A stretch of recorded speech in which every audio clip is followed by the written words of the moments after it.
There's a book on the shelf over there about records from Wales. I've been flipping through that book recently. Here's a general song about records. This is a song about cheap vinyl classic rock records. Those are the records that got me hooked on music. A lifetime of music buying addiction. Worse than crackhead Ian. It's the disease for LPs. Quick us in, Brent. I don't know how it started. I suppose it was about the 10th grade. I had never bought much music. I just listened to whatever was played.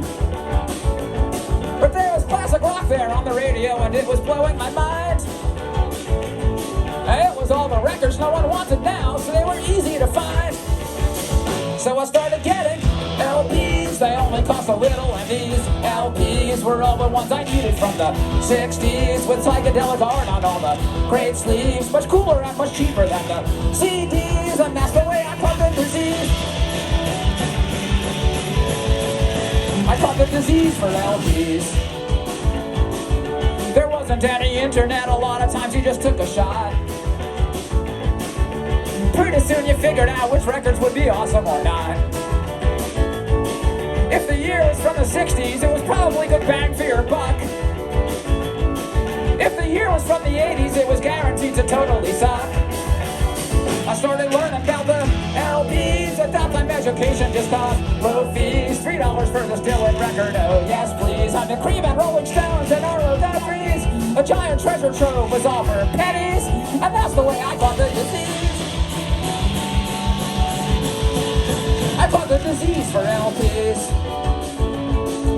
By 1994, I had completed all my Zeppelin and Floyd. I had all the early Toe, but their later stuff just made me annoyed. You realize that the radio just scratches at the top of the dirt. But $4 can buy you Crown of Creation with the lyric insert. So I had a lot of LPs. My friends were mostly clueless. It was just me in an ocean of cheap vinyl like a Black Sea. I hardly had an income, but it was easy. An awesome world awaited with a cheap key. And sometimes in the garbage they were just free. And that's the way I caught the disease. I caught the disease for LPs. And then the 90s ended and I wasn't no teenager no more. But I started getting shakes if I was passing at a used record store. I got the finger muscles you develop when you flip through a stack. Crate digging for the cheap and obscure, and there was no turning back.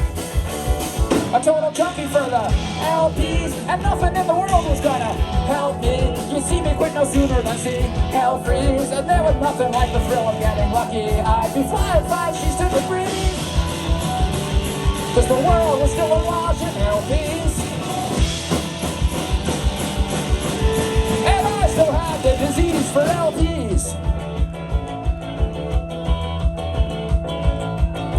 Nowadays, that stuff is so expensive I don't bother to try. Oh, everything's been picked through and everything left is priced really high. See, the field is overcrowded, it's impossible to get a good fix.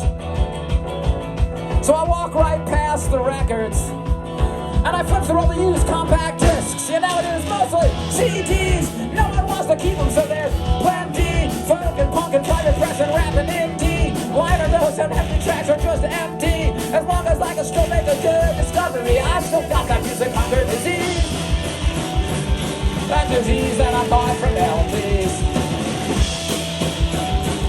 When they were dirt cheap in the 1990s. Woo!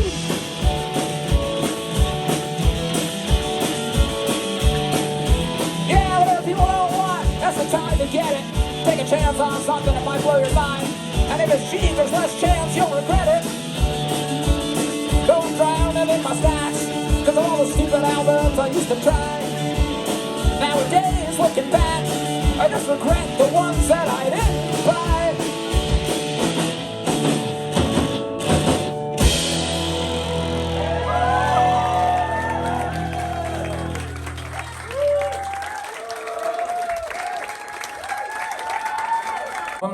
This is called I Saw a Hippie Girl on 8th Avenue. Best I could do on a low budget. I saw a hippie girl on 8th Avenue. She barely looked at me for a second or two, and I suddenly realized I no longer look much like a hippie. She had a long, thin dress and rainbow clothes. Not long ago, I wore one of those, but nowadays, I guess, I don't dress very much like anything. I had a great pair of bell-bottoms. I had two. My friend borrowed one, and the other I outgrew. And soon to the eye, I was turning into another nondescript guy. Except I still traveled light, and my hair was still long. I still hated deodorant, and I still sang songs. But over the years, I had noticed I wasn't dressing as colorfully or psychedelic as I'd used to. Because I had worn my tie-dyes until they rotted to shreds. Then I could no longer follow the Grateful Dead. Then it had gotten to the point where I didn't even identify with most Fish fans anymore.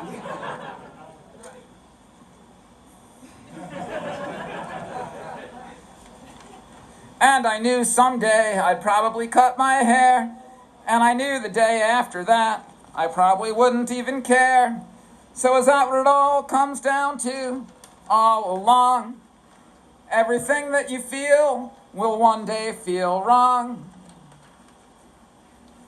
I was talking to my friend Eric just to see what he thunk, and he said, "Jeff, it's weird, but I no longer look like a punk. I guess we don't need our clothes for an identity crutch." So we looked at each other, and we didn't look like much. And we looked out at the world like a movie theater, at all the hippies and the punks and the skinheads and the skaters. And someday or other, maybe sooner or later, they'll come to the realization that what's important is whether you can carry on a friendly conversation, and that it's not what you wear on the outside, it's how you think and feel on the inside.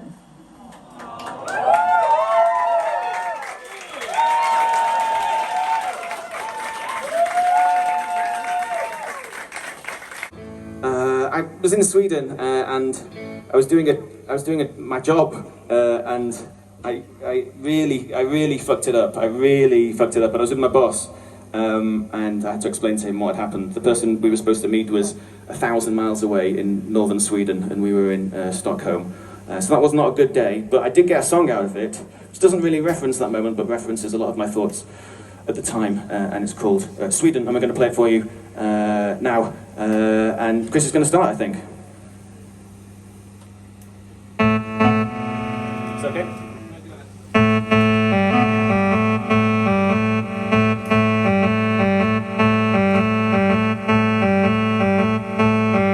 Maybe I should settle down, move to the mists of Sweden, where the many lights lit in high windows hint at carpeted rooms, slim girls eating Spanish cake and crying over Ingmar Bergman films. I'd hug them, tell them that life, it's not so bad.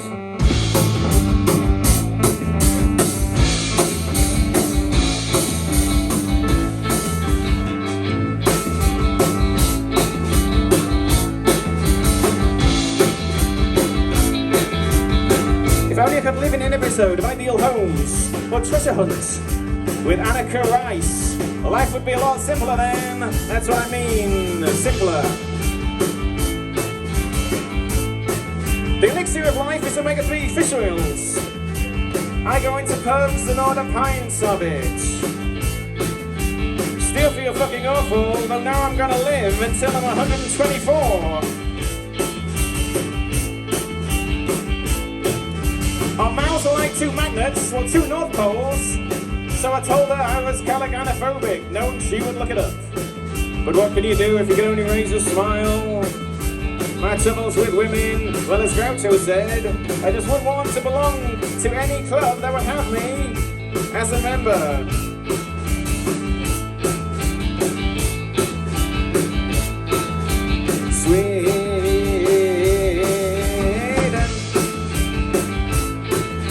The chemical oxytocin is released into the bloodstream scream during sex, creating a feeling of a bond between the two lovemakers. It's the chemical body trap. Run for your lives.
Thanks a lot, everyone. We've been having Cronenberg's wife.